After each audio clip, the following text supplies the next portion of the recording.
সবাইকে জয় যিশু। আজকে নতুন আবার একটা ভিডিও নিয়ে এসেছি আপনাদের সামনে। ভিডিওটা শুরু থেকে দেখতে থাকুন। আজকের কন্টেন্টটা হয়েছে যে ঈশ্বর কি না পারে। ঈশ্বর সব কিছু করতে পারে, কারণ তার হাতেই কিন্তু সমস্ত কিছু। যিনি পৃথিবী সৃষ্টি করেছেন, যিনি মানুষ সৃষ্টি করেছেন, এই বিশ্ব ব্রহ্মাণ্ড যার হাতেই সৃষ্টি, তিনি কিন্তু সব কিছু মানে নির্মাণকর্তা, সৃষ্টিকর্তা। তাই আমাদের জীবন কাটি মরণ কাটি সবই কিন্তু ঈশ্বরের হাতে। তাই ঈশ্বর যিনি সৃষ্টি করেছেন তিনি কিন্তু আমাদেরকে ভালোবাসেন। তাই এখানে যিশু আমাদের পাপ থেকে উদ্ধার করেন।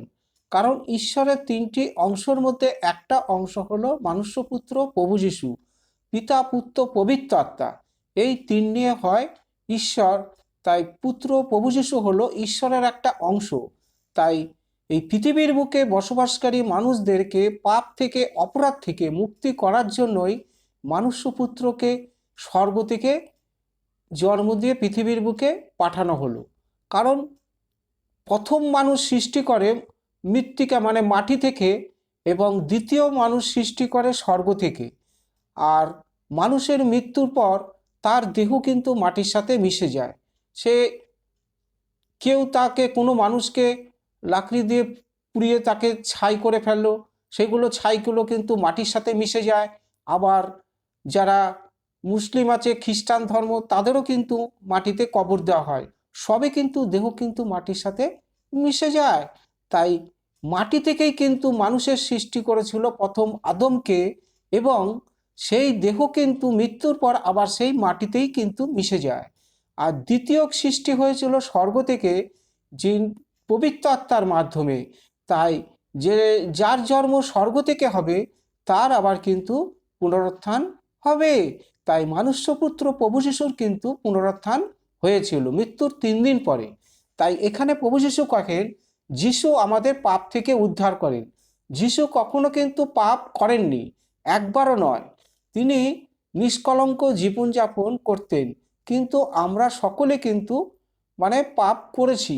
আমাদের পাপের জন্য আমাদের শাস্তি পাওয়ার যোগ্য, এবং নিজেদের বাঁচাবার জন্য আমরা এমন কিছু করতে পারি না।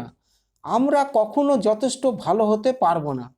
পাপ অপরাধ যদি কোনো মানুষের শরীরে থেকে থাকে, তাহলে কিন্তু তার জীবনে কখনো কিন্তু সুখ হয় না, শান্তি হয় না, অমঙ্গল তার জীবনে লেগেই থাকে। তাই বলছে এমন কিছু করতে পারি না, আমরা কখনো যথেষ্ট ভালো হতে পারবো না। আমাদের উদ্ধার এবং ক্ষমা পাওয়া প্রয়োজন। প্রত্যেক দিন রাত্রে শোয়ার আগে প্রভুর কাছে প্রার্থনার মাধ্যমে ক্ষমা চাইতে হয়। প্রভু, সারাদিন যদি ভুল ত্রুটি অন্যায় কোনো পাপ করে থাকি, তুমি আমায় ক্ষমা করে দাও। তারপরে প্রণাম করে, প্রভুকে প্রণাম করে ঘুমিয়ে পড়তে হয়।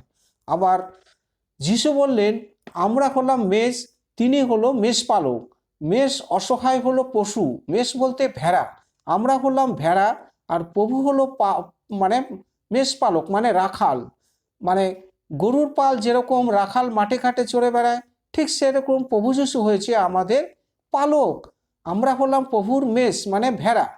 তাই বলছে মেষ অসহায় পশু, তারা ঘুরতে ঘুরতে হয় হারিয়ে যায় অথবা বিপদে পড়ে। আরও খারাপ বিষয় হলো তারা নিজেদের রক্ষা করতে পারে না। কোনো মেষ নিজেদেরকে কিন্তু কখনো কোনোদিন রক্ষা করতে পারে না। আমি আমি আপনি সবাই কিন্তু প্রভুর মেষ। তা আমরা কি কখনো নিজেদের রক্ষা করতে পারি যদি না প্রভু আমাদেরকে উদ্ধার করেন? তাই না? তাই বলছে তাদের মেষপালক দ্বারা তাদের উদ্ধার করা প্রয়োজন, যিনি জ্ঞানী ও শক্তিশালী। প্রভু যিশু ছিল খুব জ্ঞানী ব্যক্তি, মহান ও খুব শক্তিশালী। ঈশ্বরের ঐশ্বরিক ক্ষমতা তার মধ্যে প্রদান করা ছিল। তাই কোনো অশুভ শক্তির শয়তান প্রভু যিশুকে কখনো কোনোদিন হিলাতে পারেনি। মন প্রাণ অন্তর হৃদয় দিয়ে প্রভুর কাছে প্রার্থনা করলে প্রভুর কাছে যে যা চাইবে সেই কিন্তু প্রাপ্ত হবেই হবে।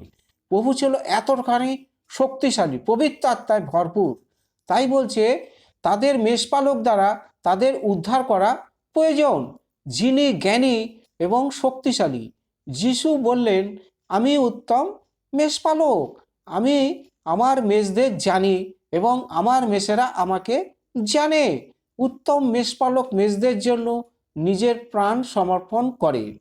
প্রভু যিশু হলো আমাদের জন্য নিজের প্রাণ সমর্পণ করে, কারণ আমাদের পাপ থেকে, অপরাধ থেকে উদ্ধার করার জন্য। কারণ আত্মত্যাগী হতে হবে, কিছু পেতে গেলে কিছু তাকে নিঃস্বার্থপর হতে হয়, আত্মত্যাগী হতে হয়, তবেই কিন্তু আমরা ঈশ্বরের সন্নিকটে কিন্তু পৌঁছাতে পারবো। আর আমরা যদি স্বার্থপর হই, স্বার্থ নিয়ে কারোর সাথে চলি, স্বার্থর জন্য কারোর সাথে যদি ব্যবহার করি, তখনই কিন্তু ঈশ্বরের কাছ থেকে কিন্তু অনেক দূরে সরে যাব। কারণ ঈশ্বরের প্রেম যেন প্রত্যেকটা মানুষের অন্তরে থাকে, তাই সেই প্রেম মানে ভালোবাসা প্রভু যিশু কিন্তু আমাদেরকে শিখিয়েছিলেন। তাই প্রভুকে ভালোবাসতে হবে, মন প্রাণ অন্তর হৃদয় দিয়ে ভক্তি সহকারে প্রার্থনা করতে হবে, প্রার্থনার মাধ্যমে চাইতে হবে, তাহলেই তার মানতের প্রার্থনা প্রভু যিশু তৎক্ষণাৎ মানে খুব তাকে প্রাপ্ত মানে পাইয়ে দেয়, যে যা চায়। কেউ যদি ব্যবসা বাণিজ্য ডাউন হয়ে গেছে, তার ব্যবসার উন্নতির জন্য জমি জায়গা চাষাবাদ করছে, ফসল ভালো হচ্ছে না, কোনো ছেলে মেয়েদের যদি চাকরি বাকরি হয়, কারোর যদি বিয়ে শাদী হচ্ছে না, তার জন্য, হ্যাঁ, এইরকম আমার কাছে অনেক সাক্ষ্য আছে। কিছুদিন আগে আমি একটা ছেলে বিয়ে শাদীর ব্যাপারে শুরু থেকেই আমার কাছে এসেছিল প্রার্থনার জন্য। আমি তাকে প্রার্থনার মাধ্যমে প্রভুর কাছে খুব মিনতি প্রার্থনা করতাম, ঘরে বসে তাকে স্পর্শ করতে।